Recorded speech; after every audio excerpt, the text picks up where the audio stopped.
নমস্কার, জিও বাংলায় সবাইকে স্বাগতম। ঠিক আছে, আজকে আপনাদের জন্য একটা নতুন আর্টিকেল এবং ভীষণ গুরুত্বপূর্ণ আর্টিকেল নিয়ে এসেছি। যে আর্টিকেলটার মাধ্যমে আপনারা জানতে পারবেন যে বিশ্বের দরবারে কি হচ্ছে, সমস্ত পৃথিবী জুড়ে কি চলছে সেটা নিয়ে বুঝতে পারবেন। দেখুন কি আমি আর্টিকেলটা সর্বপ্রথম আমি আর্টিকেলটা নিয়ে আসি, দেখি কি বলছে।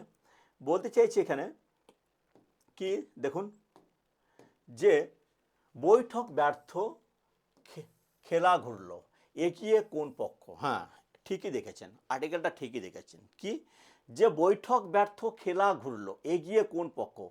আপনারা ছবি দেখে নিশ্চয় বুঝতে পারছেন যে কাদের বৈঠক ব্যর্থ হলো, কাদের কী নিয়ে হলো, এটা স্পষ্ট বুঝতে পারছেন। দেখুন, বলছে আমাদের প্রথম যে ফার্স্ট বৈঠক হয়েছিল সেটা কোথায় হয়েছিল? সেটা হয়েছিল পাকিস্তানের রাজধানী ইসলামাবাদে হয়েছিল আমাদের, তাই না? পাকিস্তানের রাজধানী ইসলামাবাদে হয়েছিল ফার্স্ট বৈঠক, এবং এই বৈঠকটা কি টোটালি ব্যর্থ হয়েছিল। ঠিক আছে, এই ব্যর্থতার পিছনে অনেকগুলো কারণ আছে, সেই কারণগুলো আমি সব বলবো এক এক করে, এবং তার মধ্যে কি হয়েছিল সেগুলো আমি বলবো। এবং তারপরে আবার কি হলো, তারপরে আবার টেনশন সৃষ্টি হয়ে গেল দুই দেশের মধ্যে, ইউএসএ এবং ইরানের মধ্যে টেনশন সৃষ্টি হয়ে গেল। এই একা মানে টুইট করে আক্রমণ করছে, একা টুইট করে আক্রমণ করছে, মানে একে অপরের বাকযুদ্ধ চলতে লাগলো। ঠিক আছে, অ্যাকচুয়ালি কি বাকযুদ্ধ চলতে লাগলো। এবার বাকযুদ্ধ থেকে যে হাতাহাতি যুদ্ধ হবে না তার কোনো মানে, হাতাহাতি যুদ্ধ মানে এখানে বলতে চাইছি যে ওই হাতে হাতে যে আমাদের ট্রাম্প গিয়ে ইরানের প্রেসিডেন্টকে মারবে বা ইরানের প্রেসিডেন্টকে ট্রাম্পকে মারবে, এটা না। হাতাহাতি যুদ্ধ মানে আমাদের কি বলতে চাইছি এখানে, যে অস্ত্র, মানে ওখান থেকে রকেট লঞ্চ করবে, এখান থেকে রকেট লঞ্চ করবে, এইটা বলতে চাইছি। তাহলে এখন আমাদের বাকযুদ্ধ চলছিল। তারপরে কি হলো, তারপরে আবার একটা কি হলো, কি রাখলো, মিউচুয়ালে আসলো। কি মিউচুয়ালটা হচ্ছে যে সেকেন্ড বৈঠক করা হোক। কোথায়? শান্তির দূত নিয়ে গেল, সেকেন্ড বৈঠক করা হলো। ঠিক আছে, সেকেন্ড বৈঠক কোথায় হলো? সেকেন্ড বৈঠকও ঠিক হলো পাকিস্তান ইসলামাবাদে, কিন্তু সেটাতে একবারে বৈঠকটা পুরোপুরি ব্যর্থ হয়ে গেল এবং টোটালি খেলা ঘুরে গেল। টোটালি খেলা, হ্যাঁ ঠিক শুনেছেন, টোটালি খেলা ঘুরে গেল। এবং এই যে খেলাটা ঘুরে গেল, তাতে কে এগিয়ে গেল? ইরান এগিয়ে গেল না আমাদের আমেরিকা এগিয়ে গেল? এখানে কে এগিয়ে গেল এইটা আপনাদের জানতে হবে। যে এই যে আমাদের সেকেন্ড বৈঠকটা ব্যর্থ হলো, এই ব্যর্থতার পিছনে কারণগুলো কি কি, এবং সেকেন্ড বৈঠকের মানে ব্যর্থতার পিছনে আমাদের যে মানে কে কে এগিয়ে গেল বা কে কোন দিক থেকে এগোলো, বেশি এগোলো, সেগুলো আমরা এক এক করে বর্ণনা করছি। দেখুন, বলছে সেকেন্ড বৈঠকের পর টোটালি কি করলো, যে আমাদের বলা হয় বিশ্বের তৈলর গেটওয়ে, ঠিক আছে, সেটা নাম হচ্ছে হরমুজ। ঠিক আছে, হরমুজ, সে হরমুজটাকে টোটালি বন্ধ করে দিল কে? আমাদের টোটালি বন্ধ করে দিল ইরান। ঠিক আছে, এর ফলে কি হলো? এর ফলে বিশ্বের বাজারে হাহাকার সৃষ্টি হলো। বিশেষ করে এশিয়া কন্টিনেন্ট বা এশিয়া মহাদেশে কি হলো, হাহাকার সৃষ্টি হয়ে গেলো। হাহাকার মানে অন্যের হাহাকার না, এখানে অন্যের হাহাকার না, কিন্তু হ্যাঁ অন্যের হাহাকার সৃষ্টি হয়ে যাবে যদি বিশ্বে তেলের সরবরাহ না হয়। তাহলে কি হবে? তাহলে কলকারখানা বন্ধ হয়ে যাবে, আপনার বাস ট্রেন সমস্ত কিছু বন্ধ হয়ে যাবে, যোগাযোগ কমিউনিকেশন বন্ধ হয়ে যাবে, হসপিটাল ইলেকট্রিসিটি বন্ধ হয়ে যাবে, সমস্ত কিছু বন্ধ হয়ে যাবে। তাহলে কি সৃষ্টি হয়ে যাবে? হাহাকার সৃষ্টি হয়ে যাবে। সরি সরি ঠিক আছে, সে হাহাকার সৃষ্টি বিশেষত আমাদের কোথায় নেমে আসবে? সর্বপ্রথম নেমে আসবে আমাদের এশিয়া মহাদেশে। কারণ যে এই যে হরমুজ প্রণালী আছে, এই হরমুজ প্রণালীর প্রায় 21 থেকে 22% আমাদের কি আসে, তেল আসে আমাদের এশিয়াতে, ইনক্লুডিং আমাদের কি আছে, ভারতবর্ষও আছে বা ইন্ডিয়াও আছে আমাদের। ঠিক আছে, এতে আমাদের কত আছে, 21 থেকে 22% আমাদের তেল আসে ওই হরমুজ প্রণালীর মাধ্যমে দিয়ে। ঠিক আছে, এই হরমুজ প্রণালীটা টোটালি কি করে দিল? টোটালি বন্ধ করে দিল কে? ইরান বন্ধ করে দিল। ঠিক আছে, কেন বন্ধ করলো? এর পিছনে কারণগুলো কি কি? ওরা যুক্তি দেখাচ্ছে যে আমরা যে মানে আমেরিকার যে শর্তগুলো চাপাচ্ছে, যে ইউরেনিয়াম এনরিচ করতে পারবে না, তারপরে আমাদের মিসাইল কি করতে পারবে না, ফ্যাক্টরি তৈরি করতে পারবে না, মিসাইল বানাতে পারবে না, সেটা কিন্তু তারা মেনে নেয়নি। ঠিক আছে, এর জন্য তারা হরমুজ প্রণালী টোটালি বন্ধ করে দিল। ঠিক আছে, তারপরে এর ফলে কি হলো? এর ফলে আমেরিকা কি করেছে? আমেরিকা করছে, যখনই হরমুজ প্রণালী বন্ধ করে দিল কে, আমেরিকা যখন হরমুজ প্রণালী বন্ধ করে দিল, ঠিক আমেরিকা ইরানকে জব্দ করার জন্য কি করলো আমেরিকা এইখানে আমাদের এই জায়গাটা লক্ষ্য করুন, দেখুন এই জায়গাটাতে আমাদের কি করলো নৌঘাটে গেড়ে দিল এবং টোটালি ইরানের জাহাজ যে পণ্যবাহী জাহাজ আছে তাদের তৈল হোক বা যে কোনো গুডস সার্ভিস হোক বা গুডস হোক সমস্ত কিছু বন্ধ করে দিল। কি বলা হলো? বলা হলো একটাই কথা যে বিশ্বের যে কোনো জাহাজকে তারা যাতায়াত বা পারাপারের অনুমতি দেবে উইদাউট কাকে ইরানের পণ্যবাহী জাহাজ ছাড়া। আর একটা কথা অ্যাড করা হলো যদি কোনো দেশ ইরানের পণ্য বা তেল কিনে আনে তাহলে সেই জাহাজটাকেও কি করা হবে আটক করা হবে। তাই করলো। কি করলো ইরানের একটা জাহাজ প্রায় কাছাকাছি চলে এসেছিল কোথায় আমেরিকার, এবং কি করলো আমেরিকা সেটাকে মানে কি করলো আটক করে নিল। ঠিক আছে, যুক্তিতে এবার কি দেখাচ্ছে আমেরিকার সঙ্গে কি হলো ইরানের বাকযুদ্ধ শুরু হয়ে গেল। এ বলছে যে ছোড়েঙ্গে নেই হাম, ও বলছে হাম ভি কিসসে কম নেই। ঠিক আছে, এরকম করে চলতে শুরু করলো। এবার কি করছে তখন ইরান আর আমেরিকা একে অপরের ওপরে কি ছুড়ে দিচ্ছে অস্ত্র ছুড়ে দিচ্ছে। অস্ত্র মানে কি এই অস্ত্র নয়, বাক অস্ত্র ছুড়ে দিচ্ছে। কি অস্ত্র ছুটছে যুক্তি দেখাচ্ছে। কি যুক্তি দেখাচ্ছে বলছে যে ইরান অ্যাট ফার্স্ট বলছে যে আমেরিকা তো কয়েক হাজার দূরে আছে এখান থেকে, ওমান সাগর থেকে কয়েক হাজার দূরে আছে, তাহলে আমেরিকা কি করে এখানে বন্ধ করতে পারে বিশ্ব আইনে যে ইন্টারন্যাশনাল ল আছে সে লতে বলছে যে কি করে যুক্তি দেখাচ্ছে ইরান যে কি করে আমেরিকা বন্ধ করতে পারে। আমেরিকাও ঠিক পাল্টা যুক্তি দেখাচ্ছে যে বলা ইন্টারন্যাশনাল লতে স্পষ্ট বলা আছে যে যে আমাদের জলবাহী বা আমাদের সমুদ্র কারো অধীনে থাকবে না, সে সমুদ্র তীরবর্তী অঞ্চল হোক বা সমুদ্র কাছাকাছি অঞ্চল হোক, সে যে কোনো দেশের জাহাজ সে মালামাল মানে মাল পারাপার বা দ্রব্য পারাপার করতে পারবে। এটাও যুক্তি ঠিক আছে। তাহলে দুজনে যুক্তি ঠিক দেখাচ্ছে। এবার এতে প্রভাব কি পড়ছে? এতে প্রভাব পড়ছে দেখুন কি পড়ছে, দেখুন প্রভাব পড়ছে বিশ্বের ওপরে বিশাল প্রভাব পড়েছে। কি পড়েছে বললাম একটু আগেই যে সমস্ত জাহাজ একে একে করে সমস্ত জাহাজ হয় হরমুজ প্রণালীতে বন্ধ হয়ে যাচ্ছে মানে আটকে দিচ্ছে, না হলে আমাদের এই আমেরিকা আটকে দিচ্ছে। এতে না ইরানের ক্ষতি হচ্ছে না আমেরিকার ক্ষতি হচ্ছে, হ্যাঁ দুই দেশের ক্ষতি হচ্ছে আসছি আমি, কিন্তু সবচেয়ে বেশি ক্ষতি হচ্ছে আমাদের এশিয়া মহাদেশের। সবচেয়ে বেশি ক্ষতি হচ্ছে কার হচ্ছে এশিয়া মহাদেশের ক্ষতি হচ্ছে। ঠিক আছে, দেখুন কেন ক্ষতি হচ্ছে। দেখুন যখনই আমাদের দেশে হরমুজ প্রণালী বন্ধ করে দিল, মালপত্র বা আমাদের তেল আসা বন্ধ হয়ে গেল, যখন ওমান সাগরের কাছে আমেরিকা বন্ধ করে দিল তখন ওখান থেকে তেল আসা বন্ধ হয়ে গেল।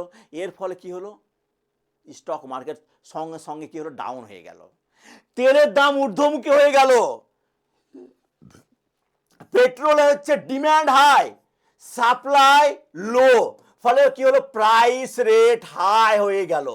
এই প্রত্যেক দেশে প্রাইস রেট হাই হয়ে গেল। এর ফলে দেখা দেবে কি কয়েকদিন পর শুনতে পাবেন এর ফলে দেখা দেবে ইনফ্লেশন বা মুদ্রাস্ফীতি। মানে কি মানে হচ্ছে যে প্রত্যেক দেশের মুদ্রার পরিমাণ বেড়ে যাবে কিন্তু মুদ্রার ভ্যালু কমে যাবে। কিসের জন্য? এই হরমুজ প্রণালী এবং ওমান সাগর বন্ধ করার জন্য। ঠিক আছে, বন্ধ করার জন্য। আর কি পড়বে মানুষের মধ্যে হাহাকার সৃষ্টি হবে যদি কলকারখানা রাস্তাঘাট না সৃষ্টি হয় না থাকে, যদি আমাদের হসপিটালে ইলেকট্রিসিটি না থাকে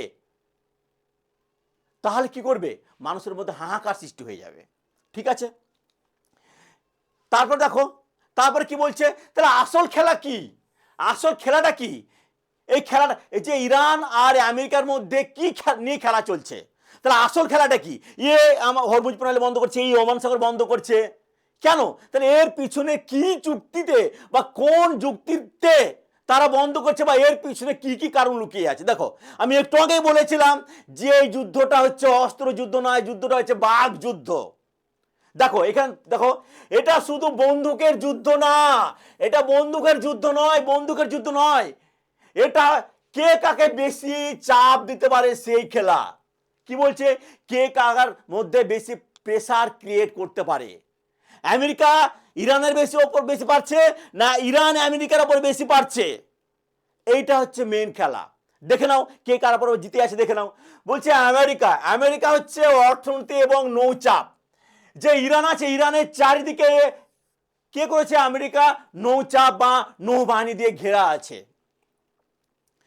যে এয়ারক্রাফট গুলো আছে সেগুলো সমস্ত কাছাকাছি কাছাকাছি কার রেখেছে, ইরানের কাছে রেখেছে। আর কি আছে, আর কি রেখেছে, অর্থনৈতিক চাপ দিয়েছে যে কোমর ভেঙে দেওয়ার জন্য, ইরানের কোমর ভেঙে দেওয়ার জন্য। দেখো প্রত্যেক দেশের ডেভেলপের মেন কারণ হচ্ছে অর্থনীতি। যে দেশে অর্থনীতি যত মানে চাঙ্গা সে দেশ তত ডেভেলপ।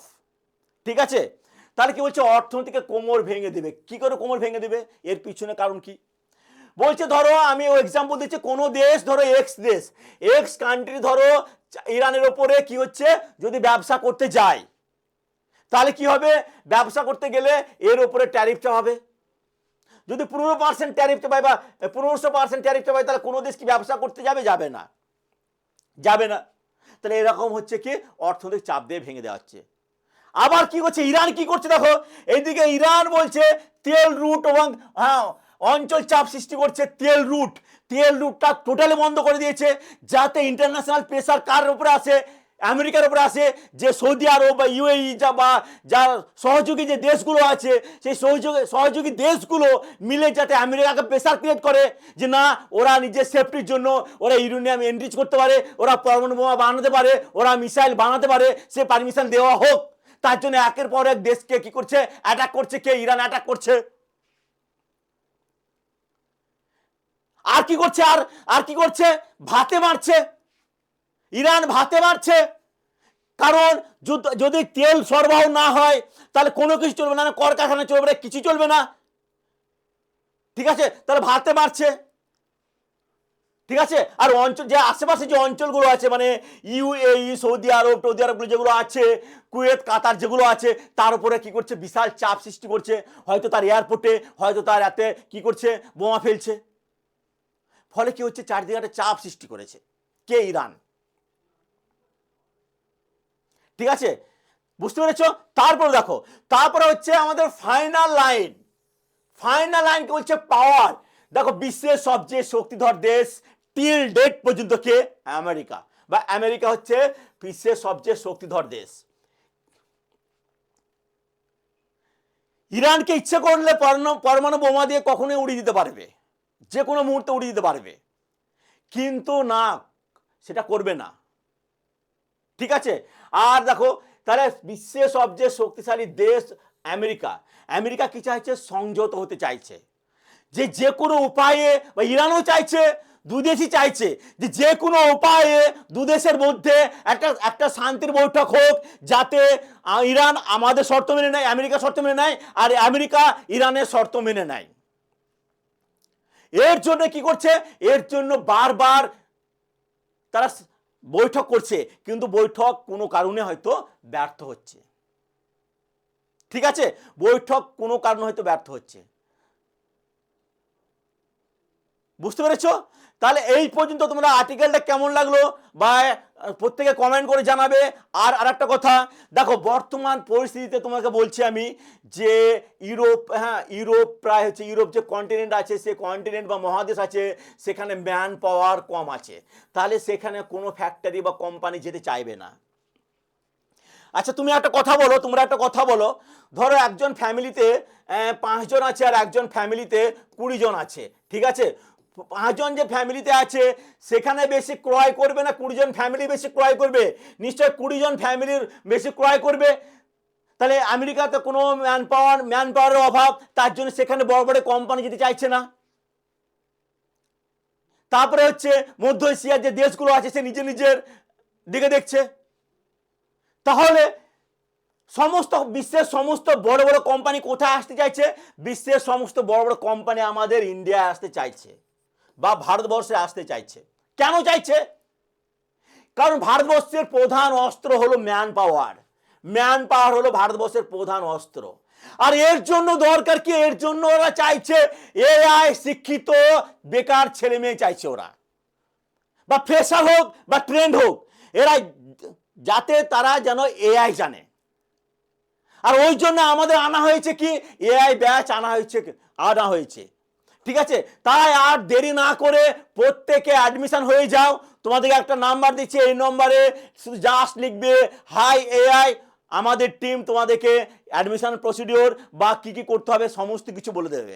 ঠিক আছে, নাম্বারটা নোট করে নাও প্রত্যেকে।